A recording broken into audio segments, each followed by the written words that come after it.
여러분 반갑습니다. 무역학 원론 강의를 시작하겠습니다. 제 8강에서는 대금 결제에 대해서 살펴볼게요. 이 8강에서는 대금 결제 방식에 대한 이해와 대금 결제 시기에 대한 이해를 하는 것을 학습 목표로 하고 있고요. 요 대금 결제 방식 그리고 결제 시기에 대해서 차례로 살펴보겠습니다.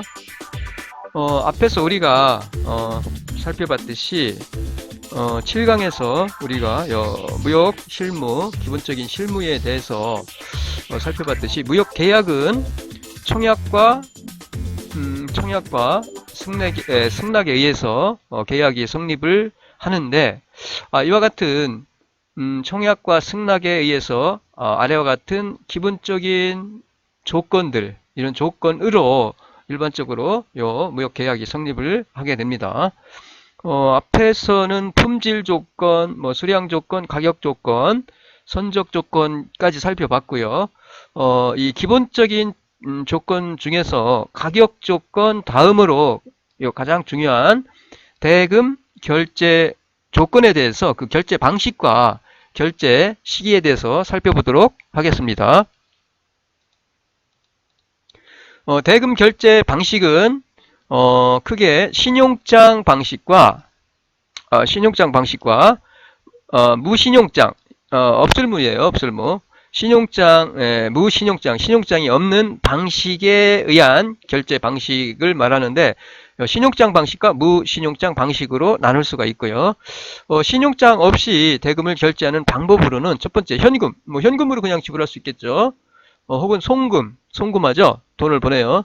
혹은 추심합니다. 그 다음에 전자결제, 국제전자결제에 의한 방식, 그리고 기타가 있고요. 그래서 차례대로 하나씩 우리가 살펴볼게요. 우선 신용장 방식에 의한 대금 결제 방법에 대해서 살펴보겠습니다. 우선 신용장에 대한 개념을 우리가 이해할 필요가 있는데, 이 신용장이라는 것은 줄여서 보통 레터 오브 크레딧인데 LC라고 많이 해요. LC라고. 그래서 LC를 신용장이라고 하고요. 그래서 신용장은 수입업자의 요청에 따라서 수입업자가 거래은행에서 수출업자가 발행하는 환원의 결제를 보증하는 문서예요. 자, 수출업자가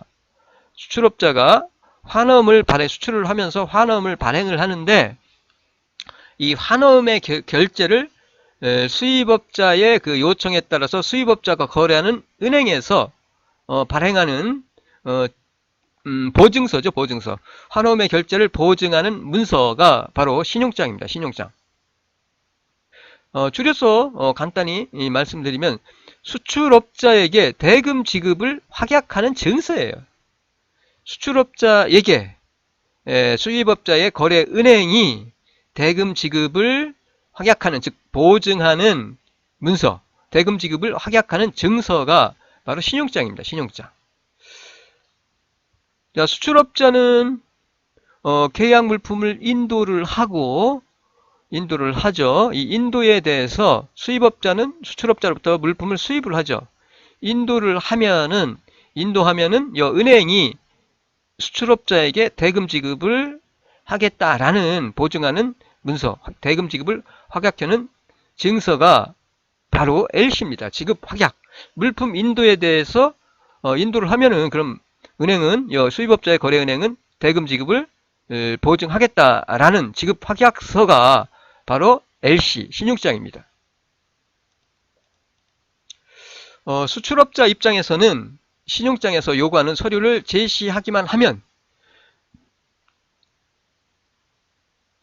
수출업자 입장에서는 신용장에서 LC에서 요구하는 서류를 제시하기만 하면은 수입업자와 능력과 관계없어요. 수입업자의 어떤 재무 능력, 지불 능력과 관계없이 그 신용장을 발행한 그 발행은행으로부터 대금을 지급받을 수가 있어요. 지급받을 수가 있습니다. 해서 신용장은 일람불 신용장과 기한부 신용장이 있는데, 일람불 신용장은 수입업자가 대금을 즉시 지불하기로 약정한 신용장이 바로 일람불 신용장이에요. SI 크레딧이라고 해요. 신용장에 보면은 기록이 돼 있어요. 이게 SI 크레딧, 사이트 크레딧. 그다음에 기한부 유선스 크레딧은 기한부 신용장은 수입업자가 일정 기간 후에, 자, 즉시가 아니라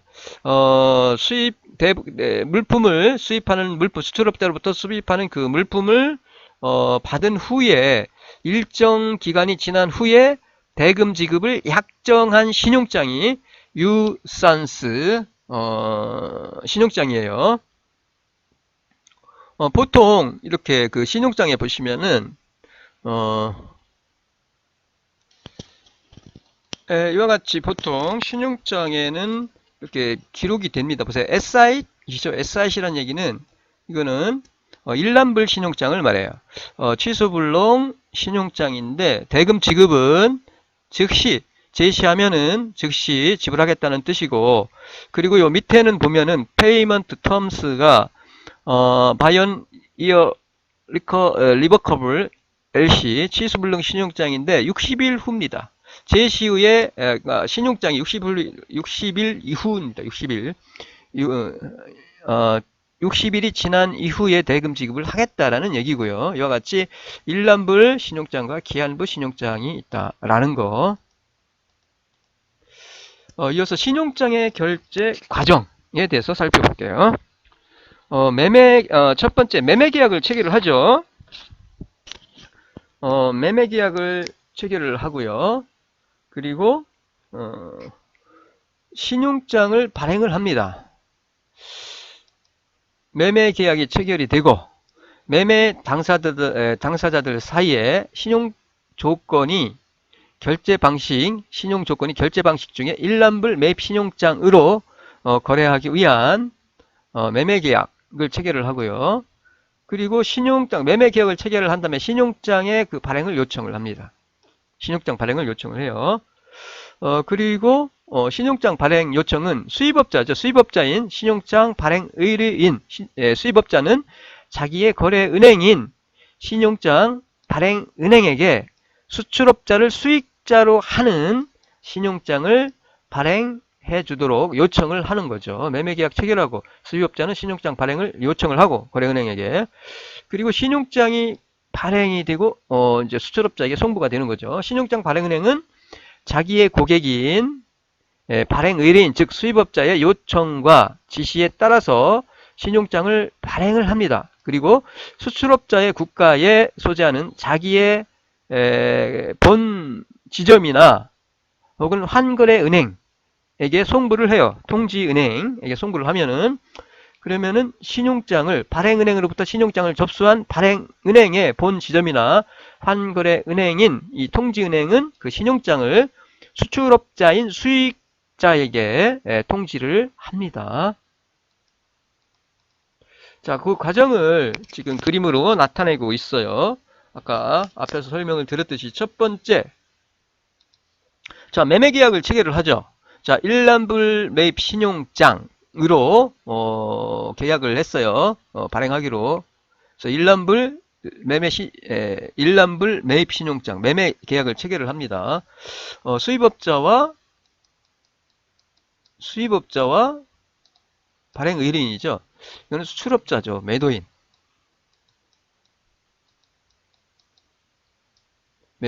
자, 매매 계약을 체결을 하고 신용 조건이 결제 방식 중에서 일람불 매입 신용장으로 거래하기 위한 그 매매 계약을 체결을 하고요. 그리고 요 수입업자인 발행 의뢰인은 요 거래은행에게 신용장 발행을 의뢰를 합니다. 신용장 발행 의뢰를, 수출업자를 수익자로 하는 신용장을 발행해 줄 것을 의뢰를 해요. 그러면은 이 거래은행은, 이 수입업자의 거래은행인 요 발행은행은 신용장을 발행을 자기 고객인 발행 의뢰인이요, 수입업자의 요청과 지시에 따라서 신용장을 발행을 하고요. 신용장을 발행을 합니다. 이와 같이 발행을 하고, 그리고 요 통지은행, 수출업자의 국가에 소재하는 본 지점, 자기의 본 지점이나 환거래 은행인 통지은행, 환거래은행에게 송부를 해요. 신용장을 발행해서 통지를 하면은, 그러면 요 통지은행은 발행은행으로부터 신용장을 접수한 요 통지은행은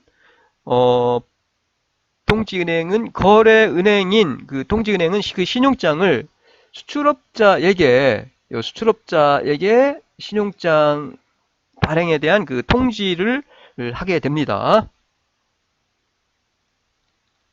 이어서 요 수출업자, 매도인은 신용장을 수취한 요 수출업자인 수익자는 신용장이 매매 계약과 일치하는지를 확인을 하고요.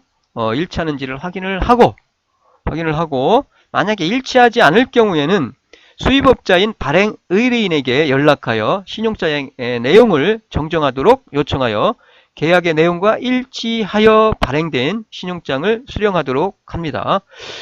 그리고 이 신용장이 계약과 일치할 경우에 물품을 이제 신용장이 계약 내용과 일치할 때는 이 물품을 정비를 하죠. 즉 물품을 정비를 해요.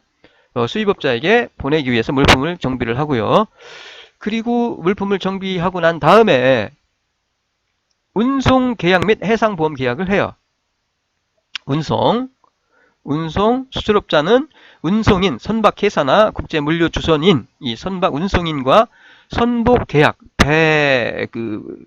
물품을 보내기 위해서 선복계약 등등의 그 운송계약을 체결을 해요. 운송계약을 체결을 하고 보험회사와 해상보험부보 관련 계약을 체결을 하게 되고요. 그리고 나서 화물을 반입을 합니다. 화물을 반입을 해요. 그리고 선적을 하게 되는 거죠. 수출업자는 물품에 대해서 수출신고하고 면허 등등 수출지 국가에서 요구되는 수출 절차를 수행을 하고 화물을 운송인이 지정한 요 터미널로 화물을 반입을 하게 됩니다. 반입을 해요. 그리고 나서 선화증권을 발급을 받아요. 운송인은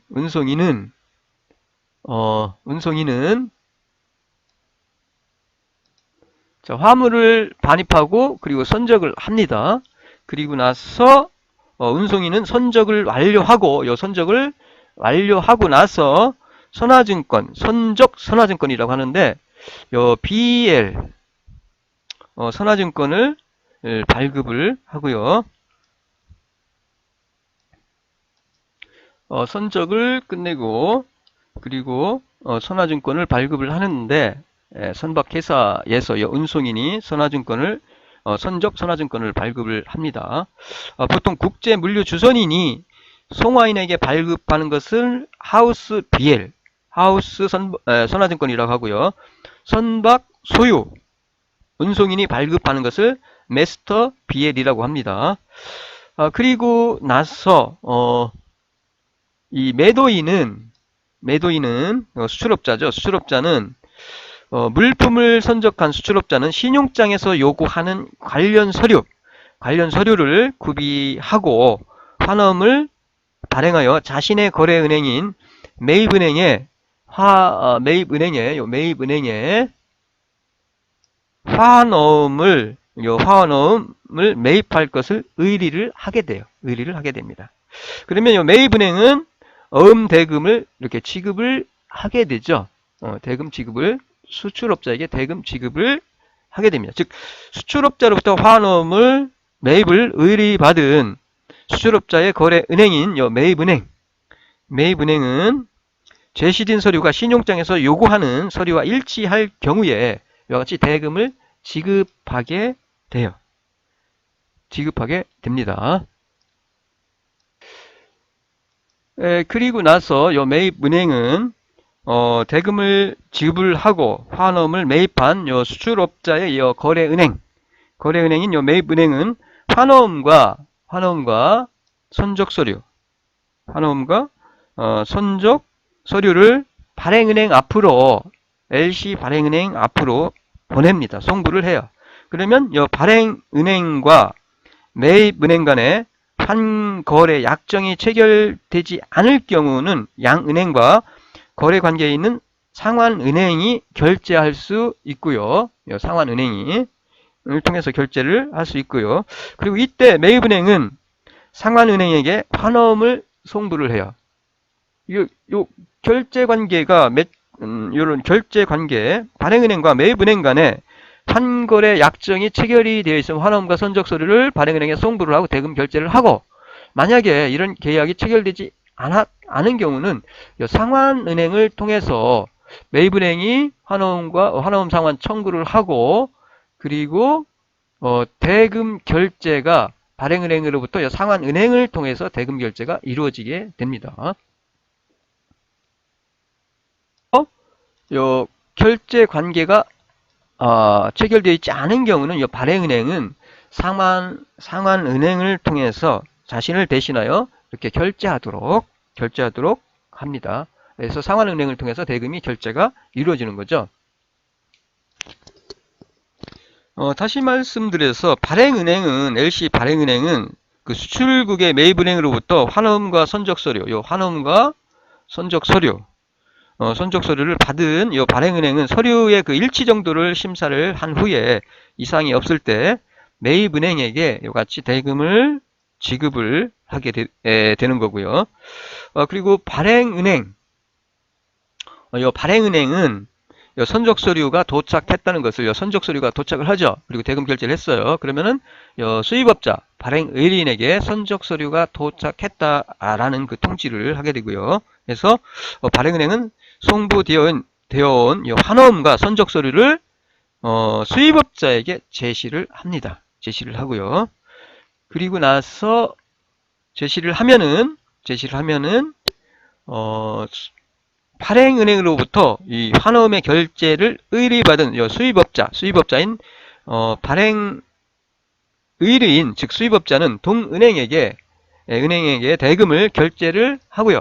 대금을 결제를 합니다. 수입대금을 이 은행에 LC 발행은행에 대금을 결제를 하고 서류를 인수해요. 서류, 즉 선화증권 등등 이렇게 물품이 이렇게 운송되어 오겠죠. 운송되어 오면은 서류를 가지고 선적 서류, 선화증권 등의 서류를 인도받은 다음에 이제 서류를 가지고 양육이죠.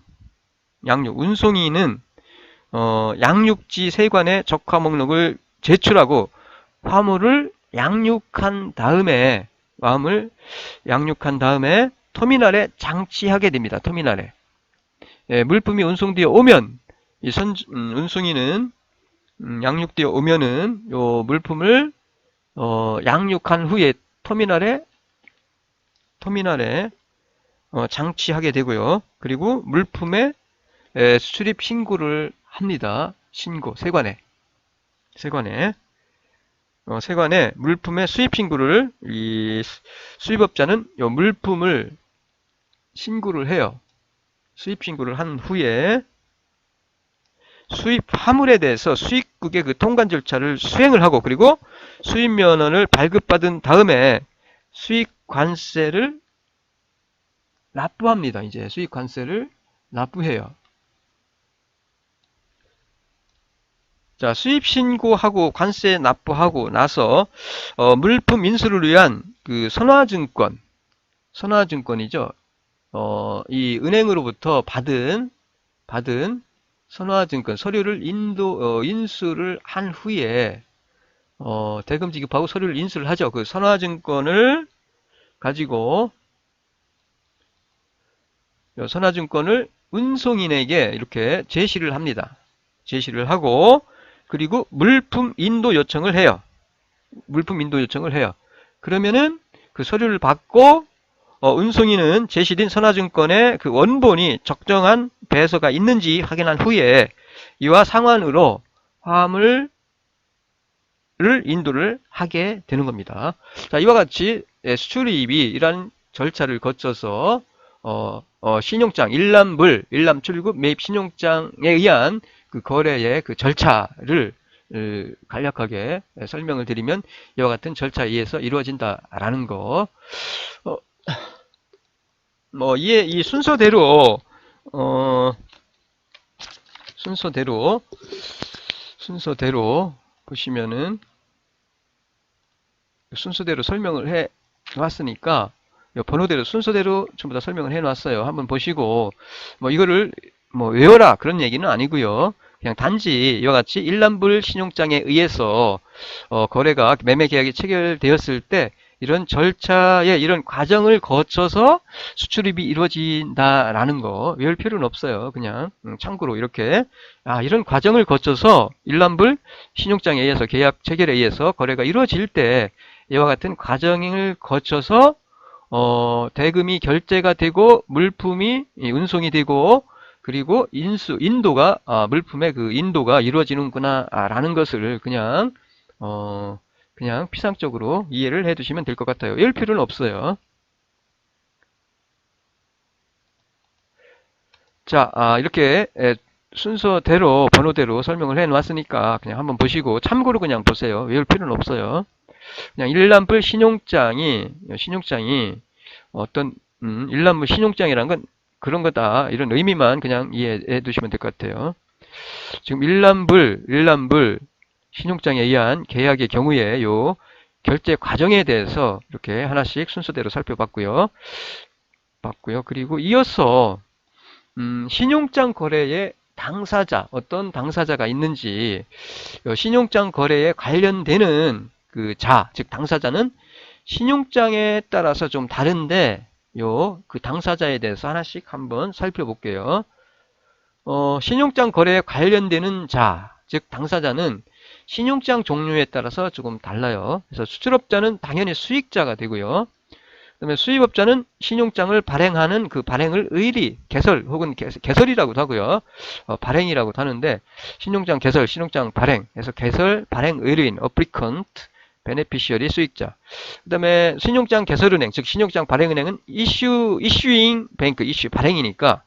그다음에 통지은행이 있고요. 중간에 그 advising bank, 확인은행, confirming bank. 그다음에 매입은행, 그 환원을 매입하는 매입은행, 수출업자의 요구에 의해서 그 매입하는 negotiating bank가 있고요. 그다음에 그 지급하는 대금을 지급하는 paying bank, 그다음에 어음을 인수하는 그 accepting bank, 그다음에 상환은행이 있어요. reimbursing bank, 상환은행.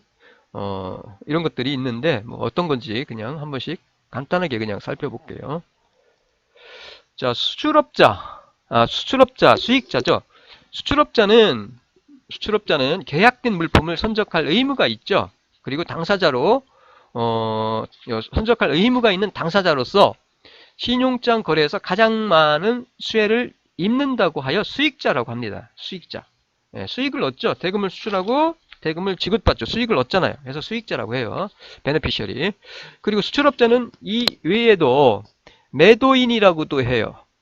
뭐 수익자라고도 하는데 베네피셔리 혹은 셀러라고도 하고요. 신용장의 그 사용자의 의미인 사용자, 유저, 신용장을 LC를 사용하는 자라고 해서 유저라고도 하고요. 사용자라고도 하고요. 그리고 환원을 발행하는 어음 발행이죠. 드로워, 어음을 발행합니다. 수입업자로부터 대금을 인수하기 위해서 그 어음을 발행해서 은행이 인수하도록 그 제시를 하잖아요. 그래서 어음을 발행해서 대금을 인수를 해요. 그래서 어음 발행인, 드로워라고도 하고요. 그리고 신용장이 수익자 앞으로 발행된다는 뜻에서 수신인도 돼요. 어드레시, 수신인이라고도 하고요. 그리고 물품을 선적하는 송화인의 뜻도 있어요. 물품을 보내는 사람이니까 수출업자는 물품을 보내잖아요. 쉬퍼. 그래서 송화인이라고도 불립니다. 그래서 수출업자는 이와 같이 여러 가지로 불리고요. 다 전부 다 수출업자를 의미해요. 이런 것들은 셀러, 드로워, 어드레시, 유저, 쉬퍼 다. 그다음에 이어서 수입업자. 수입업자는 발행 의뢰인이죠.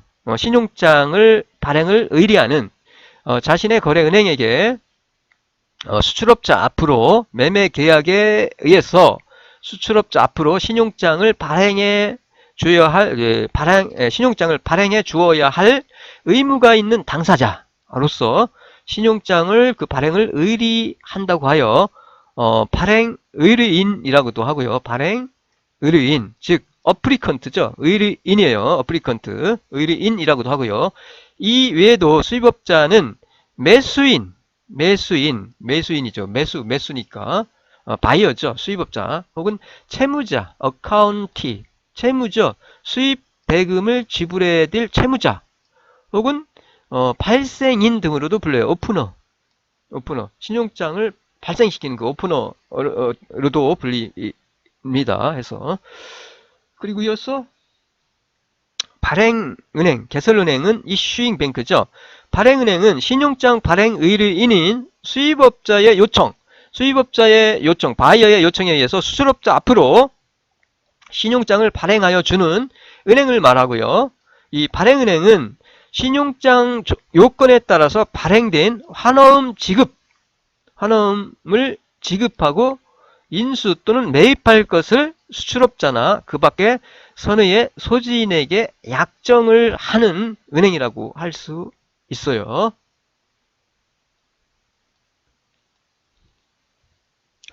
이어서 통지은행, 어드바이싱 뱅크. 이 통지은행은 LC 발행은행이 발행한 신용장을 수출업자에게 통지해주는 은행을 말하고요. 이 통지은행 지정에 대한 특별한 요청이 없을 경우에 발행은행은 수출국에 소재하는 자기의 본 지점이나 환골의 은행을 통지은행으로 보통 선택을 합니다. 통지은행은 전달해주는 신용장에 대해서 어떤 책임을 지거나 약정을 하는 것은 아닙니다. 하지만 외관상으로 지인의 여부에 상당한 주의를 기울여야 한다라고 할 수 있고요. 그리고 확인은행, confirming bank, 이 확인은행은 발행은행의 확약과는 별도로 신용장에 의해 발행된 환어음의 지급, 인수 또는 매입을 추가로 확약하는 은행이라고 할 수 있고요. 이 발행은행의 지급 확약 능력이 미흡할 경우 신용장을 발행한 발행은행의 지급 확약 능력이 미흡할 경우 보다 공신력이 높은 은행을 확인은행으로 지정하여 발행은행의 지급 확약을 이중으로 하게 된다고 할 수 있고요. 이어서 매입은행, 매입은행은 수출업자는 수출대금을 받기 위해서 환어음과 선적 서류를 자기의 거래은행에게 이 어음 매입을 의리를 하게 됩니다. 그때 환어음을 매입하는 은행을 매입은행이라고 해요. 매입은행은 우선 자기 자금으로 매입을 해주고 요 매입은행은 수출업자의 거래은행인 이 매입은행은 우선 자기 자금으로 어음을 매입을 해주고 매입하고 대금을 지급을 해주고요. 그리고 LC 발행은행으로부터 대금을 돌려받게 되는데 상환받을 수 있는 기간까지의 환가료, 상환받을 수 있는 기간까지의 환가료를 공제를 하고요. 그리고 특히 이 환어음의 매입이 수출업자의 거래은행 이외의 특정 거래은행으로 지정되어 있는 매입 제한 신용장, 매입 제한 신용장일 경우에는 수출업자의 거래은행은 매입 제한 은행에 재매입을 의리를 하게 됩니다. 그리고 이어서 지급은행. 지급은행은 수출업자가 발행한 환어음에 대해서 직접 대금을 지급해주는 은행으로서 지급은행을 이용할 경우에는 발행은행이 수출국의 특별은행을 지급은행으로 보통 지정을 하게 되고요. 이 지급은행과 발행은행은 서로 간에 예치한 거래은행으로 발행은행은 지급은행에 자기 계정의 신용장 대금을 미리 일반적으로 예치를 해 두게 되죠. 지급은행은 제시된 환원금을 지급을 하고 제시된 환원금에 해당하는 그 금액을 지급을 하고 동금액을 발행은행에 예금 계정에서 차감을 하는 이런 식으로 보통 계좌를 통해서 지급을 하고 그리고 그 금액만큼을 발행은행에 예금 계정에서 차감하는 식으로 지급이 이루어지게 됩니다. 그리고 이어서 인수은행, accepting bank죠. 인수은행은 수출업자가 발행하는 환어음이 기한부 어음, 유선스 빌, 기한부 어음일 경우에 은행이 지급하기 전에 인수를 하게 되고요. 그리고 이때 은행은 어음의 만기일에 그 어음을 지급을 하게 돼요. 이와 같이 기한부 어음을 인수하는 은행을 인수은행이라고 합니다. 그리고 상환은행, 리임버싱 뱅크요. 상환은행은 일반적인 신용장 거래에서 매입은행이 어음을 매입하는 그 매입은행이 수출업자로부터 제시된 환어음과 선적서류를 매입하여 이를 발행은행에 송부하여 대금을 보통 상환을 받게 됩니다. 하지만 매입은행이 선적서류는 발행은행 앞으로 송부를 하고요. 자, 선적서류는 발행은행 앞으로 송부하고 그리고 환어음은 제3의 은행으로 송부하여 대금을 상환받는 경우가 있어요. 그때에 그 발행은행이 아닌 제3의 은행을 상환은행 또는 결제은행이라고 합니다. 다시 말해서 신용장을 발행한 발행은행이 있고요. 발행은행 상환은행을 통해서 대금을 매입은행이 지급을 받게 되면은 지급을 받고 발행은행으로부터 다시 상환은행은 대금을 받게 되는 거죠. 그래서 상환은행을 통해서 매입자에게 대금이 지급되는 이런 형태라고 할 수가 있겠습니다. 이어서 신용장의 종류입니다. 신용장의 종류. 신용장에는 화환신용장과 무화환신용장이 있어요. 신용장에는 화환신용장, 자 화환신용 다큐멘터리 크레딧. 화환신용장은 수출업자가 발행한 환어음 드래프트 환어음과 신용장에서 요구하는 선화증권, 그 다음에 상업송장, 포장명세서 등과 같은 운송서류를 첨부하여 제시할 경우에 발행은행이 지급, 인수, 매입할 것을 확약하는 신용장을 말해요. 대부분의 신용장이 화환신용장입니다. 다큐멘터리 크레딧이에요. 자, 수출업자가 발행한 환어음과 그 외에 신용장에서 요구하는 선화증권, 상업송장, 포장명세서 등과 같은 운송서류죠. 이 운송서류를 첨부하여 신용장과 같이 제시를 했을 때 발행은행이 지급, 인수, 매입할 것을 확약하는 신용장이 바로 화환 신용장이고요. 그 다음에 무화환 신용장은 크린 크레딧이라고 하는데 이 무화환 신용장은 운송서류의 제시가 없어도 수출업자가 발행한 환어음만으로, 그러니까 단순히 수출업자가 어음을 발행을 하는데 대금을, 그러니까 어음만 발행을 해도 환어음만으로 대금을 지급받을 수 있는 신용장을 무화환 신용장이라고 합니다. 여기에는 입찰 보증, 계약 이행 보증 신용장과 같이 은행이 지급만을 보증한 것이 포함되어 있어요. 그래서 무화환 신용장은 운송서류 제시를 하지 않아도 수출업자가 발행한 환어음만으로 대금을 지급받을 수 있는 신용장을 무화환 신용장이라고 한다라고 이해를 하시면 될 것 같고요.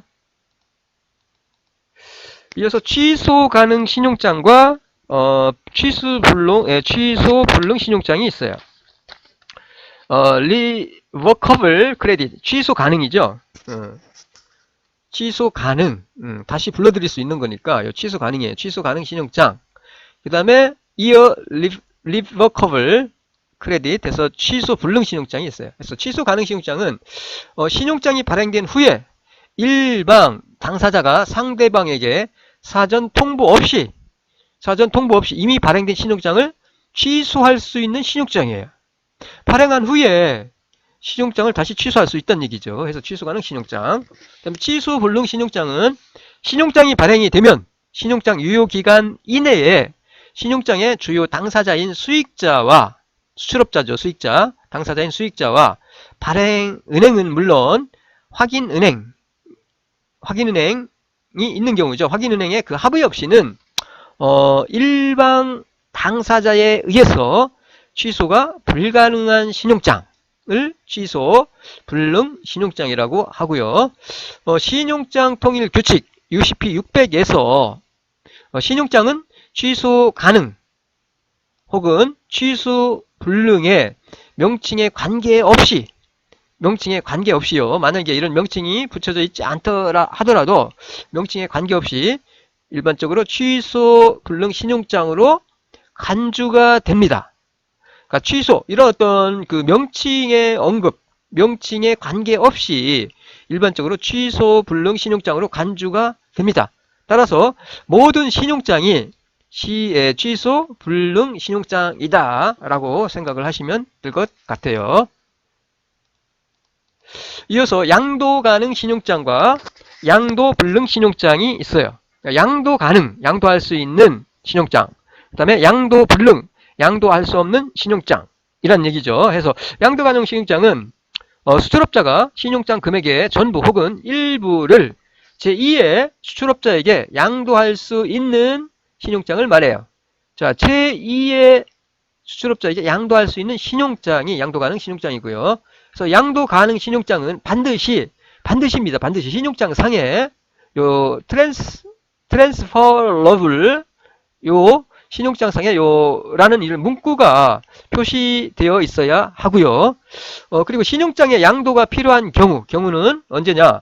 무역을 직접적으로 수행할 수 없거나 신용장 양도가 필요한 경우가 있겠죠. 그래서 무역을 직접적으로 수행할 수 없거나 주문받은 물품 중에서 일부가 다른 수출업자가 생산을 하고 있는 경우, 그리고 거래은행의 무역금융수혜를 위한 거래 한도가 부족하거나 무역금융수혜를 위한 거래 한도가 부족하거나 기타 업무상의 번거로움을 피하기 위한 경우에 취소 양도 가능 신용장을 발행을 하게 되고요. 그리고 이어서 양도 불능 신용장은 신용장 상에 트랜스퍼러블이라는 문헌이 없는 신용장은 전부 뭐예요? 양도 불능 신용장이다 라고 생각을 하시면 됩니다. 이어서 네 번째 신용장의 종류에서 일람불 신용장과 기한부 신용장이 있어요. 요건 앞에서 잠깐 나왔었는데 사이트 크레딧 일람불 신용장, 신용장에 의해서 발행되는 어음이 제시가 되면 자, 어음이 신용장에 의해서 발행되는 어음이 제시가 되면 즉시 S사이트입니다. 즉시 동시에 대금을 지급하는 조건의 신용장이에요. 자, 어음 제시하면은 바로 대금을 지급을 해야 하는 그런 조건의 신용장을 일람불 신용장이라고 합니다. 그리고 기한부 신용장은 앞에서도 설명을 드렸듯이 신용장에 의해서 발행되는 어음이 지급인에게 제시가 되어서 일정 기간이 경과한 후에 지급하는 조건의 신용장을 기한부 신용장, 유선스 크레딧이라고 합니다. 자, 기한부 신용장에 의한 거래에서 대금 결제에 대한 특정 기간의 유예는 수입업자가 받을 수 있기 때문에, 자, 수입업자가 바로 대금을 지급하지 않고 일정 기간이 지난 후에 지급을 하는 거죠. 따라서 수입업자가 이 유예는 수입업자가 받을 수 있기 때문에 수입업자가 외상으로 수입할 경우 보통 이용을 하게 돼요. 외상으로 수입할 때 보통 하게 돼요. 따라서 수출업자는 환원을 발행할 때 약정된 기간 후에 지급받을 수 있는 기한부 어음을 발행을 하게 돼요. 어음을 발행을 할 때 기한부엄을 발행을 합니다. 그리고 그 기한이 돌아오면, 만기가 돌아오면 그때 대금을 지급을 받게 되는 거죠. 이어서 다섯 번째가 확인 신용장과 미확인 신용장이 있어요. 자, 확인 신용장, confirmed credit. 확인 신용장은 발행은행 이외에 제3의 은행이 수출업자가 발행하는 환원의 인수, 지급 또는 매입을 확약하고 있는 신용장을 말합니다. 확인 신용장은 발행은행 이외에 LC를 발행한 그 발행은행이 아닌 다른 그 제3의 은행이 수출업자가 발행하는 환원을 인수하고 지급하고 매입을 확약하고 있는 신용장이 바로 확인 신용장이다 라는 거고요. 그리고 확인은 통상 수출국에 소재하는 발행은행의 본 지점이나 예치환 거래 은행을 지정을 하게 되고요. 확인은행의 확인은 발행은행의 확인과 별개의 그 독립된 것으로서 수출업자에게는 발행은행과 확인은행이 이중으로 확약을 받게 되는 것이 됩니다. 자, 이중으로 확약을 받게 되는 거죠. 자, 발행은행 보증이죠. 지급보증. 그리고 확인은행도 보증을 하게 되는 거니까 이중으로 확약을 받게 되는 것이다 라고 할 수 있고요. 그리고 미확인 신용장, unconfirmed credit. 미확인 신용장은 발행은행 이외에 제3의 은행에 확약 문헌이 없는 신용장을 말해요. 발행은행 이외에 제3의 확약 문헌이 없는 신용장을 미확인 신용장이다 라고 할 수 있고요. 자, 요거는 일람 출급 매입 신용장의 그 예입니다. 사이트 네고세이션 크레디트예요. 이와 같이 신용장이 이렇게 발행이 됩니다. 뱅크 오브 아메리카 유익에 있는 에서 to KB 하나은행 하나뱅크네요. 로 해서 이렇게 쫙 나옵니다. 뭐 여기 보시죠. 사이트라든가 그 다음에 드로이 인수은행 뭐 해서 나오죠. 그 다음에 뭐 여러 가지 그 선적 관련해서도 나오고요. 뭐 저기 나눠서 선적이라든가 뭐 여러 가지 나옵니다. 그런 조건들이 쫙 나와요. 필요로 하는 다큐멘트가 뭐가 있는지 나오고요. 뭐 이와 같이 이거는 일람 출급 신용장, 이렇게 일람, 여기 사이트라고 저기 있죠, 사이트. 이거는 일람이에요. 제시하면은, 신용장과 환어음을 갖다가, 지급은행에, 매입은행에다가 제시를 하면은 바로 지급을 해야 되는 그런 신용장이 있네요.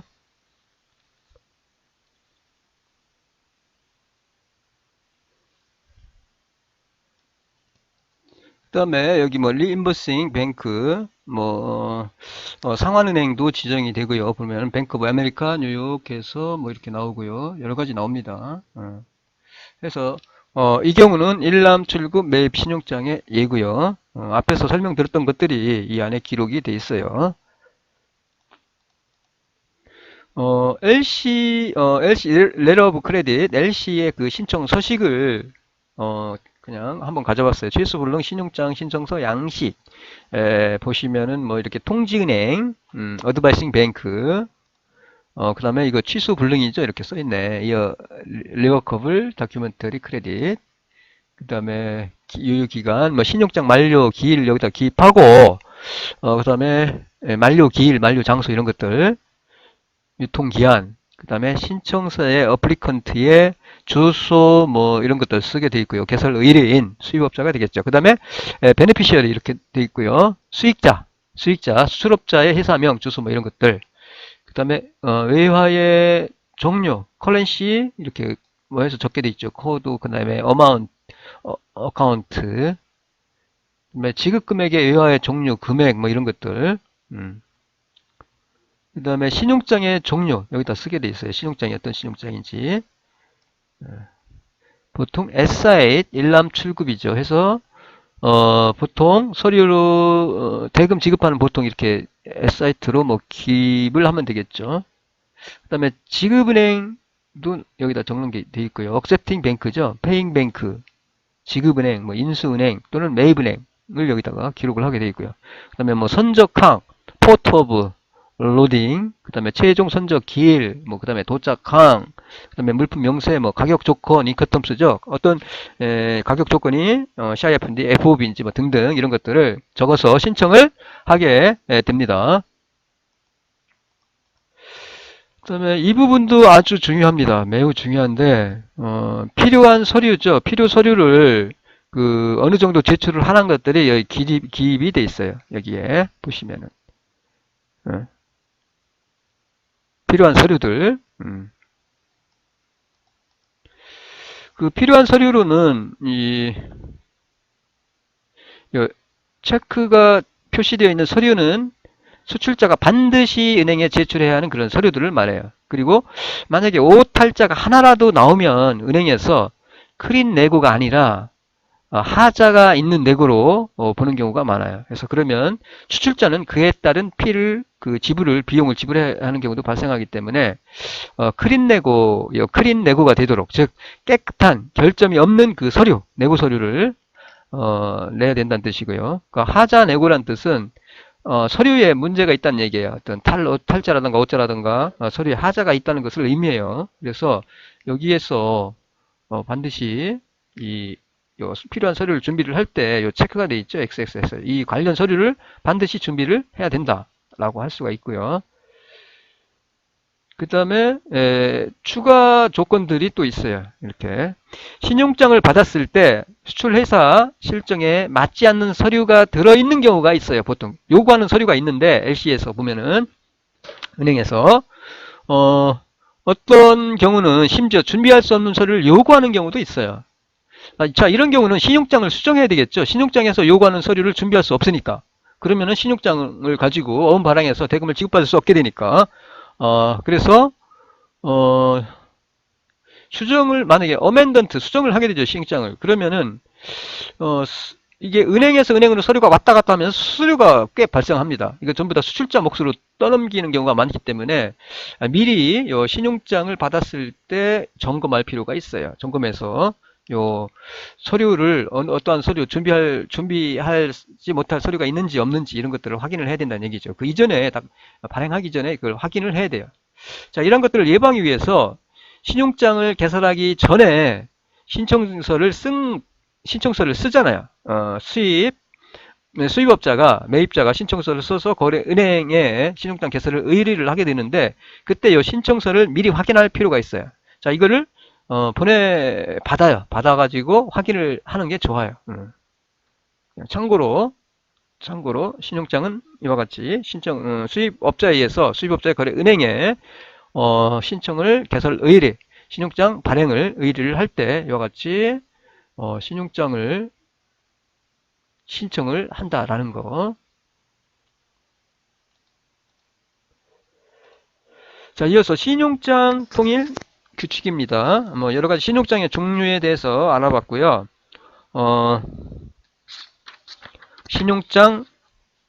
신용장에 대해서 실제 사례를 그냥 보여드렸고, 신용장은 신청을 어떻게 하는지 그냥 간단히 예를 들어서 설명을 드렸고요.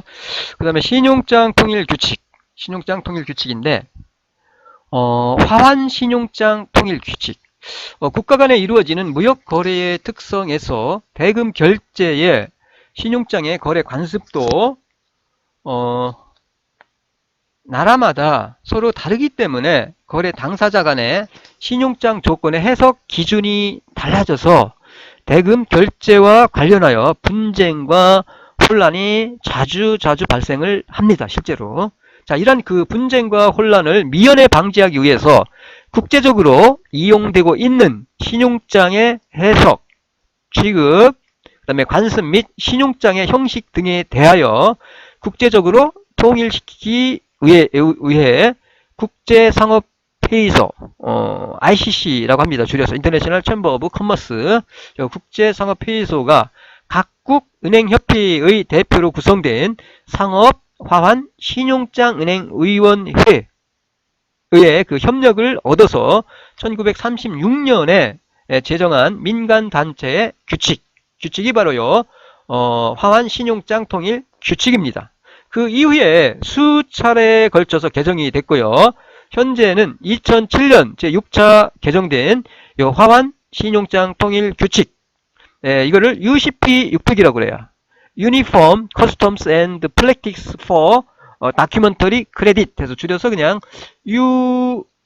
UCP 600이라고 합니다. 6차니까 600이라고 해요. 해서 이와 같이 수차례에 걸쳐서 개정이 되었다라고 할 수 있고요. 신용장 통일 규칙의 그 법적 효력인데, 신용장 통일 규칙은 그 적용에 대하여 신용장 통일 규칙의 조항들은 별도의 명시적 합의가 없는 한 신용장의 모든 관계 당사자를 구속한다 라고 규정을 하고 있습니다. 또한 국제상업회의소 ICC는 동 규칙이 법적 구속력을 갖기 위한 소위 신용장 통일 규칙 준거 문헌을 신용장에 삽입하도록 권고하고 있고요. 그리고 오늘날 대부분의 신용장에는 이 문헌이 포함되어 있어요. 이러한 그 준거 문헌이 신용장에 포함되는 경우에는 관계 당사자들을 구속을 하게 돼요. 그 관계 당사자들을 구속하게 됩니다. 하지만 UCP 600은 강제 법규는 아닙니다. 임의 법규이기 때문에 거래 당사자 간에 다른 특약이 있는 경우에는 그 특약을 우선해서 따라야 한다라고 할 수 있어요.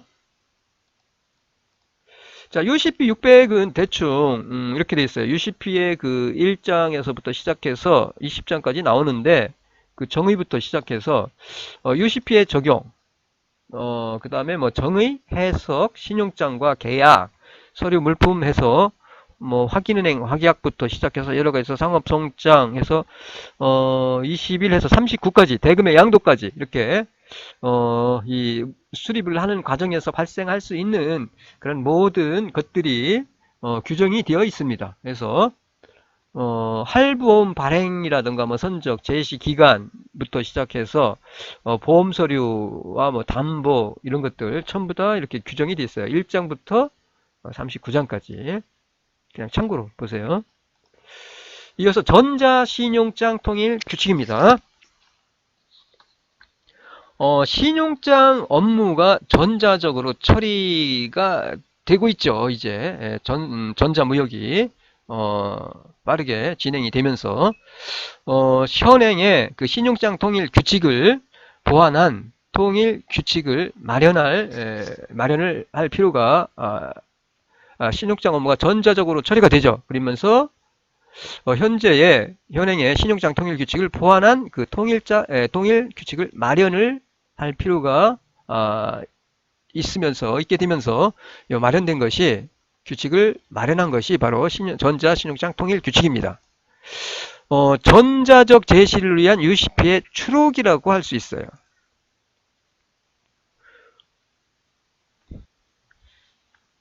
그래서 이 UCP라고 그래요. 이 줄여서 그냥 UCP. 그래서 2002년 4월에 이게 전자적 신용장 통일 규칙이 마련이 됐고요. 마련이 됐고요. 그래서 이 UCP는 총 12개 조항으로 구성이 되어 있고요.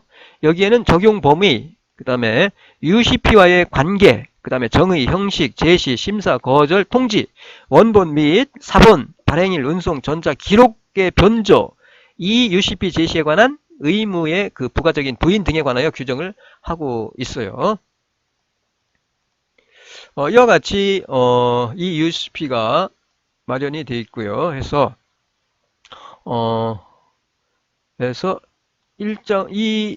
01부터 시작해서 12까지 해서 여러 가지 이렇게 전자 이 UCP가 지금 현재는 2002년 이후에 이와 같이 마련이 돼서 제정이 돼서 활용이 되고 있다라고 할 수 있고요. 참고로 보세요. 자, 이어서 2절 제1절에서는 우리가 신용장 방식에 의한 대금 결제에 대해서 신용장 관련해서 그 설명을 드렸고요. 이어서 제2절에서는 무신용장, 신용장이 아닌 그 무신용장에 의한 그 결제 방식에 대해서 살펴보도록 하겠습니다. 무신용장에 의한 결제 방법으로는 첫 번째, 송금이죠. 송금 결제 방식. 리미턴스 베시스. 송금 결제죠. 송금.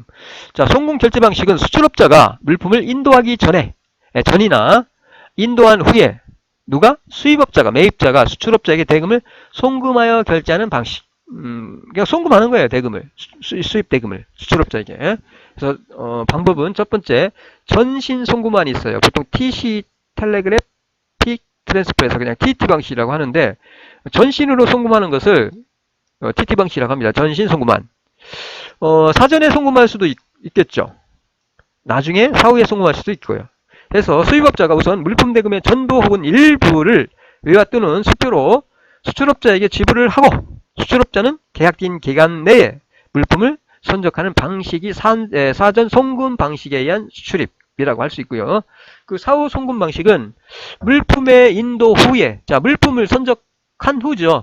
물품을 보낸 후에요. 후에 전신환 방식으로 대금을 주고받는 방식의 수출입 거래가 사후 송금 방식입니다.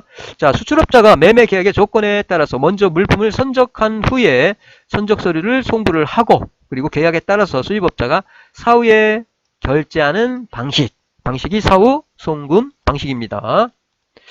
자, 사후 송금 방식의 계약서상의 문구인데, 자, 보시면 보통 문구를, 예를 들어서 문구를 보시면 첫 번째는 이거는 선적 이유죠. 선적 후 30일 이내에 대금을 사후에 보내는 거고요. 30일 이내. 그 다음에 이거는 도착한 이유네요.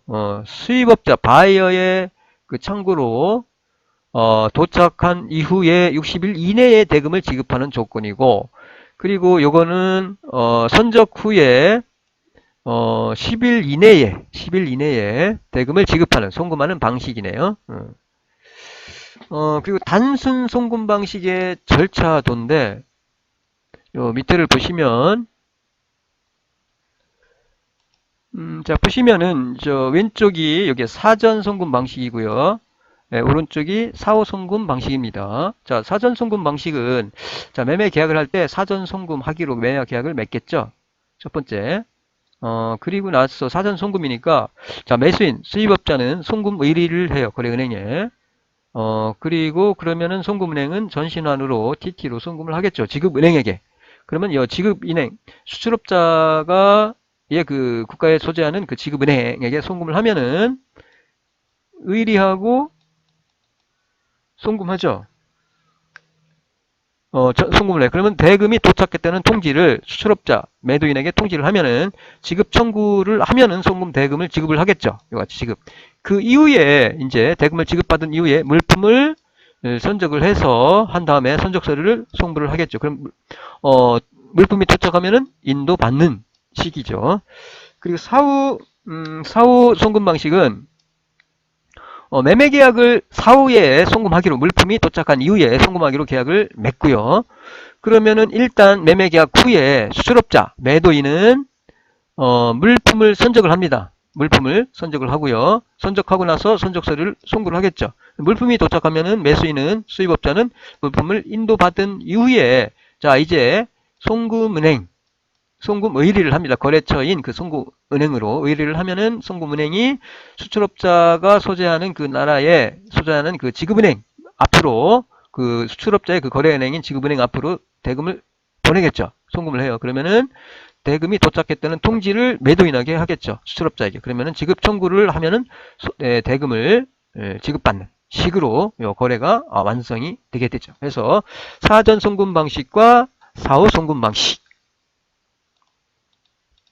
그다음에 두 번째가 서류 상환 결제 방식이에요. 서류 상환 결제 방식. 요 서류 상환 결제 방식은 서류를 상환으로 결제하는 방식. 캐시 어게인스트 다큐먼트예요. 다큐먼트에 대응한 캐시 지급이죠. 그래서 CAD. 수출업자가 선적한 후에 자, 수출업자가 선적을 하죠. 그 이후에 선적 서류를 주로 수출국에 소재하는 수입업자의 대리인에게 인도를 해요. 그러면서 대금을 결제받는 방식이 바로 서류 상환 결제 방식입니다. 이 방식의 거래에서는 수입업자의 지사나 대리인이 수출국 내에서 물품의 선적 전에 검사를 실시할 수도 있어요. 그래서 수출업자 입장에서 보면은 선적을 완료한 상태에서 수입업자가 대리인에게 지시하여 서류의 인수를 거절할 경우 어려운 상황에 처할 수도 있어요. 자, 선적했어. 선적하고 나서 선적 서류 가지고 가서 수입업자가 지시한 그 대리인에게 서류를 제시를 했어. 그런데 인수를 거부할 수도 있죠. 이런 경우는 어려운 상황에 빠질 수 있다는 얘기예요. 수출국에 수입업자의 대리인이나 지사가 만약에 없는 경우는 어떻게 하느냐? 은행을 이용하기도 해요. 은행을 통해서. 자, 이와 같이 서류 상환 결제 방식에 대한 그 절차를 차례대로 이렇게 정리를 하면은 이와 같고요. 그림을 보면서 한번 우리가 확인을 해볼게요. 자, 서류 인도, 캐시 어게인스트 다큐먼트 방식의 그 거래 절차 도를 그림으로 나타내면 이와 같고요. 첫 번째, 매매계약 체결하죠. 당사자 간의 서류 인도 결제 방식으로 이와 같이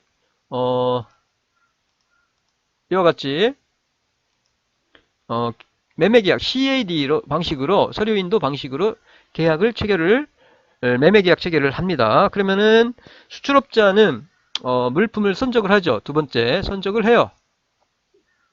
수출업자는 수출 통관 후에, 선적을 한 후에, 수출 서류를 갖다가 매수인의 대리인, 수입업자의 대리인에게 제시를 합니다. 대리인에게 서류를 제시를 해요. 인도를 해요. 이거를 거절할 수도 있어요. 거절하지 않으면 그대로 이제 진행이 되겠죠. 그 인수를 하고 대리인이 대금 지급을 해요. 수입업자의 대리인은 이제 서류와 상환으로 수출업자에게 대금을 지급을 합니다. 이와 같이 대금을 지급을 해요. 그러면은 선적 서류 인도를 하겠죠. 선적 서류, 선적 관련 서류, 매수인의 그 대리인에게 대금을 지급받고 서류를 인도를 합니다. 그러면은 대리인은 선적 서류를 수입업자인 매수인에게 보내요. 그러면은 물품이 도착하면 서류를 가지고 가서 물품을 인도받으면 되는 겁니다. 그 다음에 세 번째가 현품 인도 결제 방식이에요. 캐시 온 딜리버리니까 배달이 된 다음에 대금을 지급하는 방식이죠. COD 현품 인도 결제 방식이에요. 자, 수출업자가 선적을 완료한 후에 선적 서류를 자신의 대리인에게 송부해요. 수출업자가 수입업자의 대리인이 아니라 자신의 대리인에게 송부합니다. 선적 서류를. 그리고 물품이 목적지에 도착을 하면은 수입업자가 검사한 후에 물품을 인도받으면서 대금을 결제하는 방식. 그러니까 현품 받으면서 결제하는 거예요. 그러니까 물건을 받으면서 대금을 결제하는 방식. 현품 인도 결제 방식이죠. 주로 귀금속 등등 고가품으로서 직접 물품을 검사하기 전에는 품질을 정확히 파악하기 어려운 경우, 자, 고가품, 귀금속 등의 거래에서 현품 인도 결제 방식으로 거래가 종종 이루어집니다. 이 절차를 그림을 가지고 한번 살펴볼게요. 자, 현품 인도 결제 방식. 자, 당사자 간의 물품 인도 매매 계약 COD 방식에 의한 계약이 체결이 이루어지면은 수출업자는 자, 물품을 운송인을 통해서 보냅니다. 보내요. 물품을 선적을 해요. 수출 통관 후에 선적을 합니다. 그리고 나서 수출업자는 수입국에 있는 자신의 대리인이에요. 자신의 대리인에게 서류를 발송해요. 서류를. 그리고 수출업자는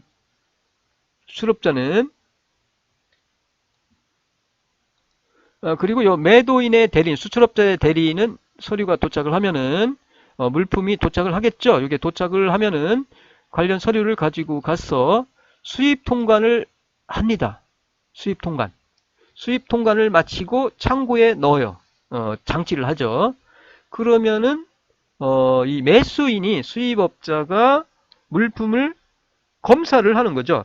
자, 수입업자는 수출업자 대리인의 입회하에 물품을 검사를 해요. 물품을 검사를 하고 이상이 없으면은 수입업자는 물품 인수와 동시에 수출업자의 대리인에게 현품을 검사한 후 인도받으면서 대금을 지급을 하는 거죠. 그러면은 수출업자의 그 대리인인 매도인 대리인은 대금을 다시 매도인에게 송금하는 방식.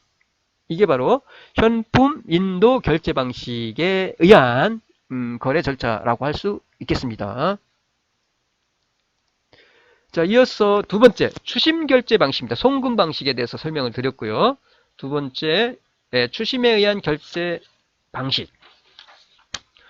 추심 결제 방식이란 수출업자가 계약에 의해서 물품을 선적한 후에 관련 서류를 첨부한 환어음을 수입업자에게 제시하면 수입업자가 그 어음에 대해서 지급 또는 인수하여 결제하는 방식을 말합니다.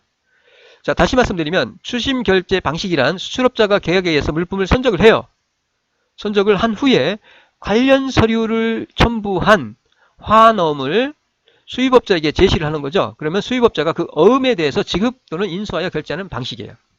이 추심 결제 방식으로서 첫 번째 지급 인도 조건, document against payment, 지급하고 인도하는 거죠. 지급하면서 인도받는 거예요. 지급 인도 조건 DP라고 합니다. 그래서 D, document against payment에서 그냥 DP, document에 대한 payment 해서 document against payment에서 DP.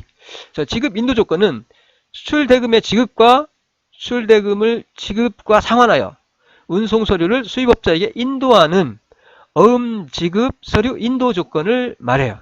자, 대금을 지급하면서 그와 상환하여 운송 서류를 수입업자가 받는 거죠. 그래서 어음 지급 서류 인도 조건을 말합니다. 지급 인도 조건. 자, 선적 서류를 인도받은 추심은행. 선적 서류를 인도받은 추심은행이 선적 서류를 인도받은 추심은행이죠. 인도받은 추심은행이 수입업자로부터 대금을 지급받은 후에 동시에 서류를 인도하는 겁니다. 서류를 인도하는, 지급과 동시에 서류를 인도하는 거죠. 자, 선적 서류를 인도받은 추심은행이 수입업자로부터 대금을 지급받은 후에 서류를 건네주는 거예요. 대금 지급받고 서류 인도하는 거예요. 서류를 먼저 주는 게 아니라 대금 지급받고 서류를 인도하는 조건이 바로 지급 인도 조건이에요. 자, 이 조건에는 대금 지급 시기에 따라서 일람출급 DPS 사이트가 있고 일람출급 추심과 기한부 추심이 있어요. 기한부 추심. 먼저 일람출급 추심 DP Document Against Payment at Site. 일람출급 추심. 추심은 수출업자가 물품을 선적한 후에 선적 서류가 첨부된 일람출급 환어음을 선적 서류가 첨부된 일람출급 환어음을 수입업자를 지급인으로 하여 발행을 합니다. 그리고 거래은행에 추심을 의리를 하는 거죠. 그러면 수출업자의 거래은행은 즉 추심의리은행이죠. 의리를 받은 은행이죠. 수출업자의 거래은행은 서류가 첨부된 환어음을 수입업자의 거래은행으로 보내어서 추심을 의리를 해요. 그리고 추심은행은 환어음의 지급인인 수입업자로부터 대금을 지급받으면서, 자, 대금을 지급을 받으면서 추심은행은 환어음의 지급인인 수입업자로부터 대금을 지급받으면서 서류를 인도를 하고요. 그리고 지급받은 대금을 추심의리은행으로 결제하는 방식이 바로 지급 인도 조건에서의 일람출급 추심에 의한 거래라고 할 수 있고요. 그 다음에 일람출급 추심의 사례인데 자, 거래 조건이 5월 1일이 선적일이 5월 1일이고요. 그리고 수입업자의 거래은행인 추심은행, 수입업자의 거래은행인 추심은행의 서류가 도착일이 5월 10일, 그리고 양육항의 물품 도착일이 5월 30일인 경우입니다. 5월 30일인 경우. 자, 추심은행은 서류가 도착한 게 추심은행이 5월 10일 날 도착하죠. 바로 수입업자에게 통지를 해요. 그리고 대금을 지급받은 후에 관련 서류를 인도를 하죠. 대금을 지급받은 후에 추심은행이 대금을 지급받은 후에 서류를 인도하는 거죠. 그리고 의리은행에게 대금을 송금하게 됩니다. 그리고 한편으로 수입업자는 자신의 자금으로 수입대금을 지급을 하고 서류를 인수받은 후에 이제 물품이 5월 30일 날 도착하죠. 그럼 5월 30일에 물품이 도착을 하면은 선화증권 등의 선적 서류죠. 서류를 제출하고 물품을 인도받게 됩니다. 따라서 이론적으로 볼 때 수입업자는 대금을 지급한 5월 10일이죠. 5월 10일에 대금을 지급하고 추심은행으로부터 서류를 받았죠. 자, 대금을 지급한 5월 10일부터 물품을 인도받는 날까지 5월 30일까지죠. 약 20일 동안은 자신이 이자 등의 자금을 부담하게 되는 셈이 됩니다.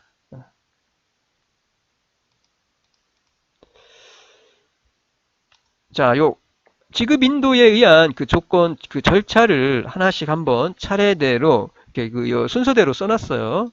써놨으니까 요거를 한번 보시고 설명 한번 볼까요? 이 경우 첫 번째 지급 인도 조건에 의한 그 계약에 의한 그 거래 출입의 거래 절차인데, 첫 번째 계약을 하겠죠. 계약을 합니다. 매매 계약을 체결을 하는데 당사자 간에 일람 출급 추급 DPS 사이트 방식으로 매매 계약을 체결을 하게 되겠죠. 첫 번째. 그리고 나서 매매 계약을 체결한 후에 수출업자는 수출 통관을 하고 선적을 하겠죠. 5월 1일 날 이와 같이 물품을 선적을 해요. 선적을 합니다. 그리고 수출업자는 일람 출급 환어음을 수입업자를 지급인으로 하여 발행하고, 그리고 관련 선적 서류를 자신의 거래은행, 추심의리은행이죠. 추심의리은행, 자신의 거래은행으로 하여금 수입업자의 거래은행에 추심을 의리를 합니다. 의리를 해요. 추심을 의리하도록 요청을 하는 거죠. 그리고 나서 추심의리은행이 어음과 그 선적 서류를 추심은행으로 송부를 해요. 송부를 합니다. 그러면은 추심은행이 도착하면 바로 수입업자에게 서류 도착했다는 통지를 해요. 통지를 합니다.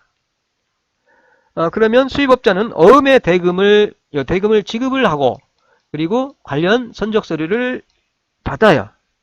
인수를 합니다.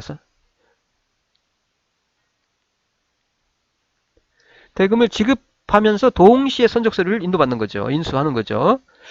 그러면은 대금을 지급하고 선적 서류를 추심은행이 넘겨줬죠. 수입업자는 서류를 인도받았어요. 그러면은 대금을 바로 추심의리은행으로 송금을 하게 되겠죠. 그리고 나서 대금이 도착을 하면은 추심의리은행, 수출업자의 거래은행은 대금을 수출업자, 매도인에게 지급을 하게 됩니다. 그리고 나서 수입업자는 서류를 보관하고 있다가 물품이 이제 서류가 10일날 도착했어요. 서류가 도착했을 때 이렇게 이루어지는 거고요. 대금 지급하고 선적서를 인도받고 선적서를 가지고 있죠. 물품이 도착하기를 기다립니다. 자, 20일이 지났어. 오면은 선적이 5월 30일에 도착을 하죠. 그럼 관련 서류를 가지고 가서 물품을 선적 서류를 제시를 하고 물품을 인도받게 됩니다. 인도받게 돼요. 이러한 절차를 거쳐서 지급 인도 조건에 의한 수수입 거래가 이루어지는 거죠. 자, 두 번째가 인수도 조건이에요. 인수도 조건. 자, 인수도 조건은 DA 줄여서 DA라고 합니다. DA. 이거는 Document Against Acceptance라고 해서 인수도 조건이에요. 인수도 조건은 DA에서, 인수도 조건은 수출업자가 물품을 선적을 한 후에 서류가 첨부된 연지급이에요. 연지급. 바로 지급이 아니에요. 일정 기간 후에, 그러니까 연이에요. 그러니까 연장한다는 그런 연이에요. 연지급 환음, 다큐멘터리 유선스 B를 선적 서류가 첨부된 연지급 환음을 수입업자를 지급인으로 하여 발행하여 자신의 거래은행에 추심을 의리할 경우 수출업자의 거래은행은 그러한 서류가 첨부된 환어음을 수입업자의 거래은행으로 보내어 추심을 의리하게 돼요. 그래서 수입업자의 거래은행은 환어음의 지급인인 수입업자로부터 어음의 인수를 받으면서 서류를 인도해요. 어음을 인수를 받으며 서류를 인도하고요. 그리고 그 어음의 만기일에 대금을 지급받아서 수출업자의 거래은행에게 결제하는 방식이죠. 그러니까 바로 인수도 조건이에요. 인수도 조건.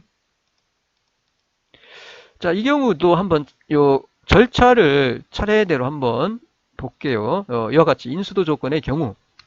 자, 인수도 조건의 경우는 첫 번째, 매매계약 체결을 하는데 당사자 간의 기한부 어음입니다. 바로 지급이 아니라 에사이트가 아니라 유선스입니다. 유선스. 그래서 당사자 간의 기한부 추심 방식에 의한 매매계약을 체결을 하게 되는 거죠.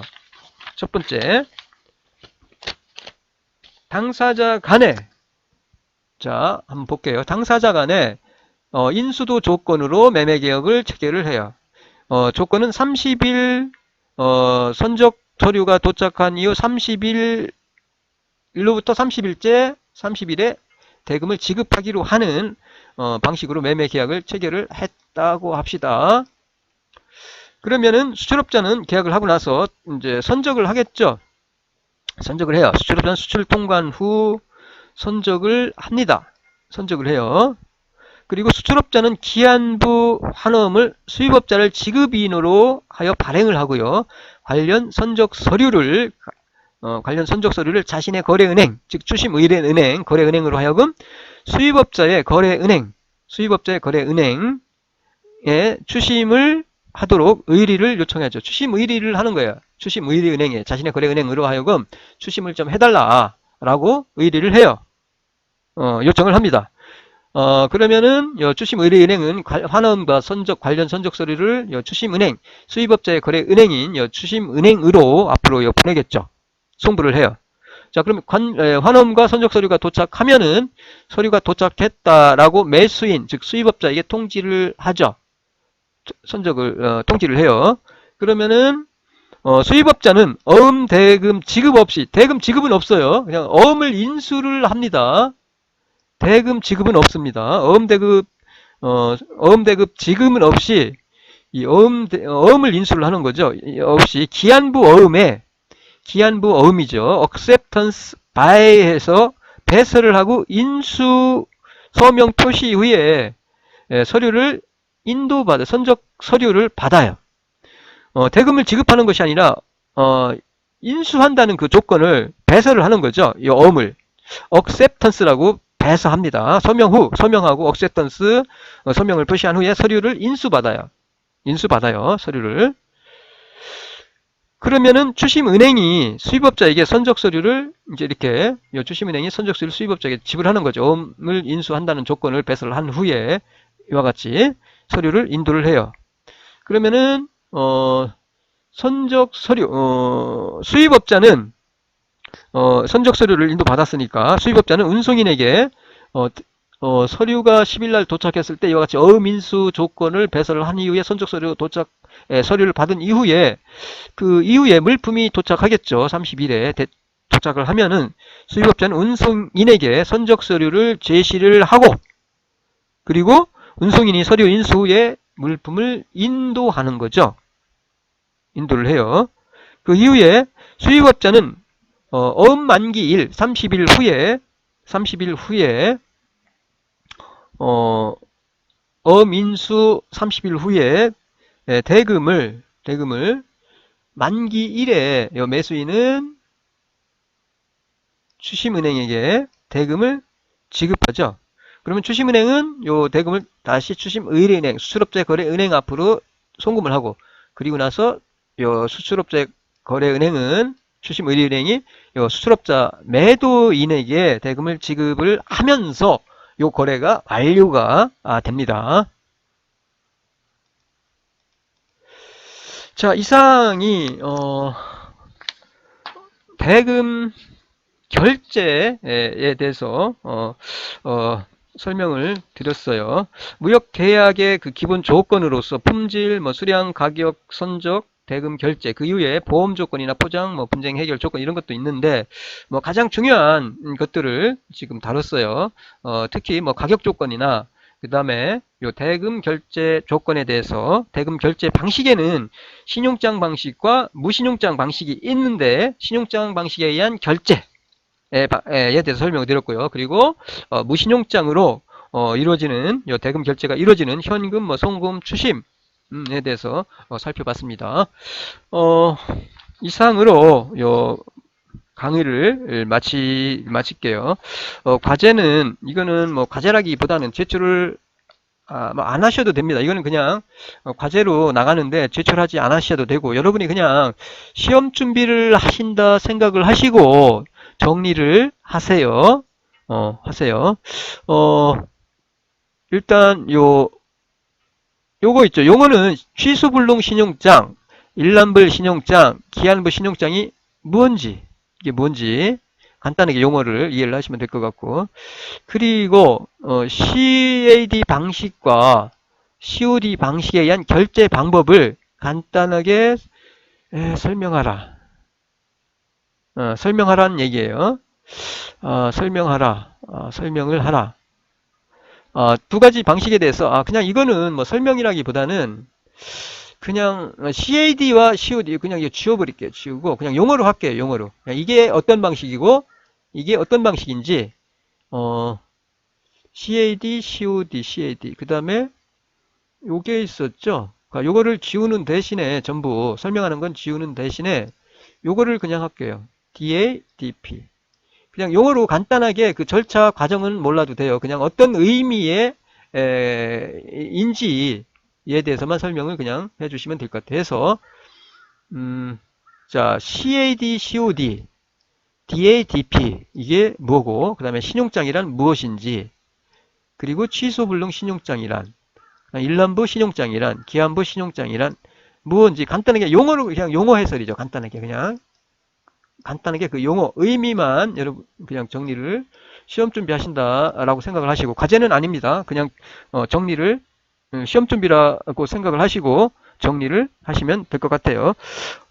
수고 많았습니다. 어쨌든 준비 잘해서 기말 시험 잘 보시고 그리고 한 학기 마칠게요. 어쨌든 전공이 아닌 학생들이 대부분인데 이 무역학이란 무엇인지에 대해서 아주 개략적으로 아주 간단한 것에 대해서만 설명을 드려왔는데 이 수업을 통해서 여러분은 그 무역학 원론이라는 이 수업을 통해서 경제죠, 경제, 국제 경제 그리고 경영, 무역 경영, 국제 경영 그리고 무역 실무와 관련된 그 상식적인 수준에서의 그런 어떤 것들을 학습을 했다라고 생각을 합니다. 어쨌든 한 학기 수고 많았습니다. 마칠게요.